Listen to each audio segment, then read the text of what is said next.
જય માતાજી. આજે આપણે બનાવશું આ મગની દાળના વડા. આ મગની દાળ આપણે સાંજે પલાળી દીધી છે. 1 વાટકો છે, આશરે 250 ગ્રામ જેવી છે. અને આ 2 ચમચી ચણા લોટ લીધો, જરૂર પડશે નાખશું.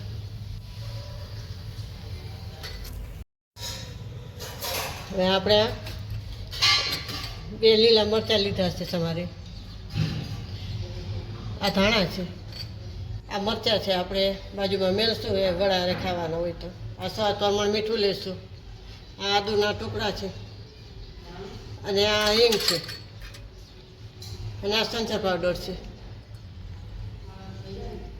હવે આપણે આ દાળને મિક્સરમાં પીસી લઈશું. આપણે આમાં પાણી જરાય નાખવાનું નથી, અચકચરી પીસવાની છે, એકદમ નથી પીસવાની.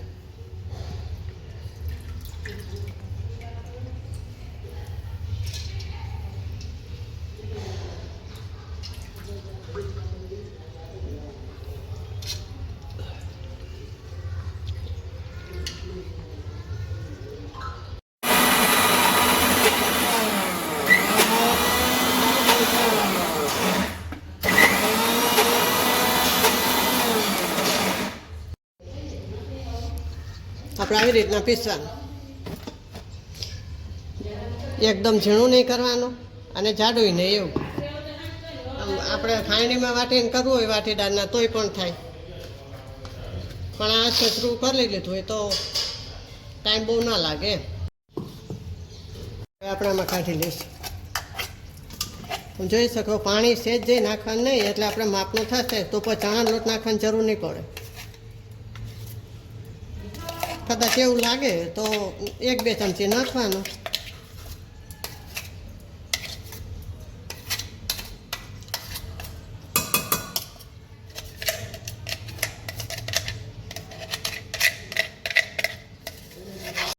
હવે આપણે મરચાં નાખશું, આ ધાણા નાખશું, આ સ્વાદ પ્રમાણે મીઠું નાખશું,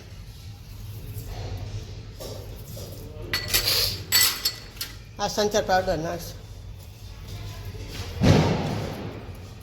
આ હિંગ નાખશું,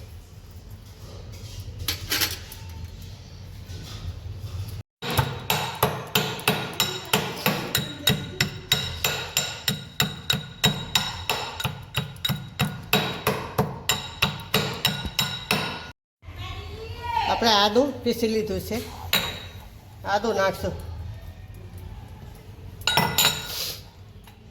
હવે આપણે બધું મિક્સર ભેગું કરી દઈશું.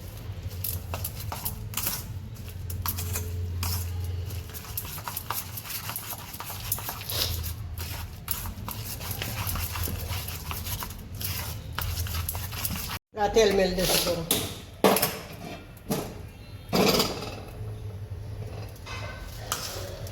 આપણું મિક્સર તૈયાર થઈ ગયું છે. જો આ તમે જોઈ શકો છો. આમ નાખીએ એટલે પડે આપણે, એટલે આમાં લોટની જરૂર પડી નથી. આપણે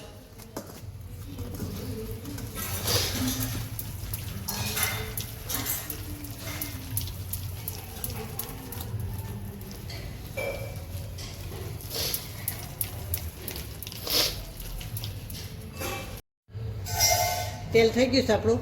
હવે આપણે વડા તળશું.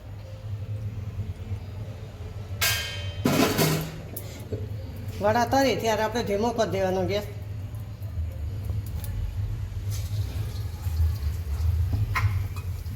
પેલા કરી ત્યાં થોડોક રાખવાનું.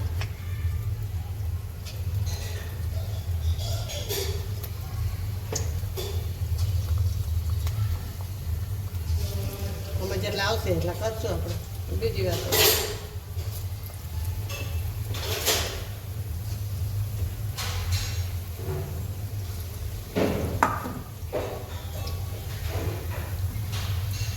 તમે પલાળીને દાળ એકલી કરશો ને, પાણી મિક્સરમાં આપણે દાળ કાઢી ત્યારે પાણી નહીં નાખવાનું. કાતક તો ખાંડણીમાં વાટો ત્યારે પાણી નહીં નાખવાનું.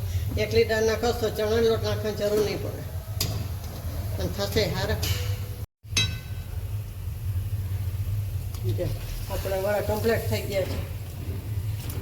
એકલી દાળના જ કર્યા છે.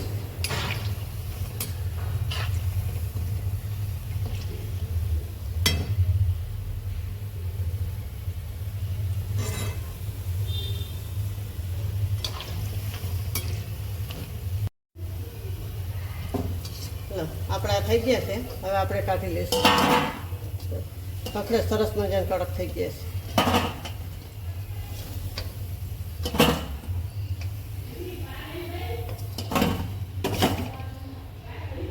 હવે આપણે બીજા તરી લઈશું.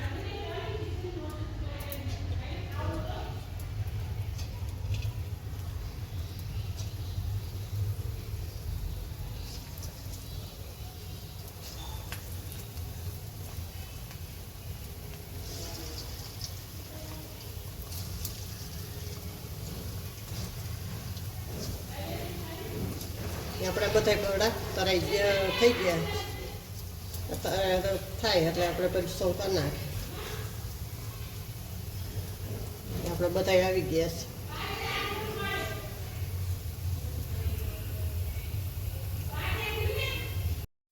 હવે આપણા વડા થઈ ગયા છે, કાઢી લઈશું. આપણે ચડી ગયા, સરસ થઈ ગયા.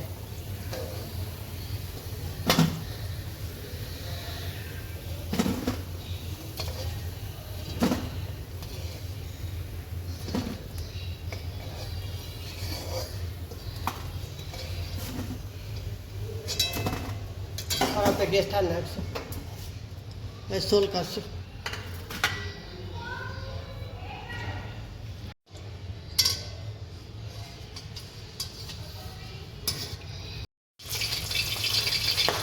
જો બસ થઈ ગયા. હવે આપણે આ સોલ કરશું.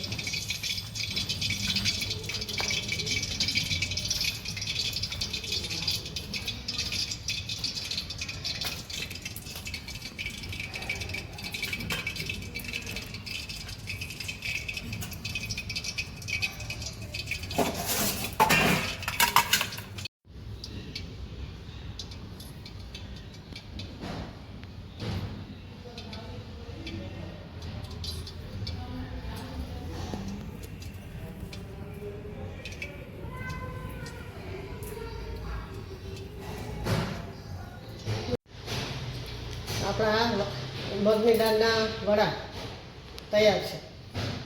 તો લાઈક કરજો, શેર કરજો અને બે લાઇકન ડબ્બા ના ભૂલતા હોય. સબસ્ક્રાઈબ કરીને કહેજો તમને કેવા લાગ્યા અને તમે કેવી રીતે કરો છો તે કમેન્ટમાં લખી જણાવજો. જય માતાજી.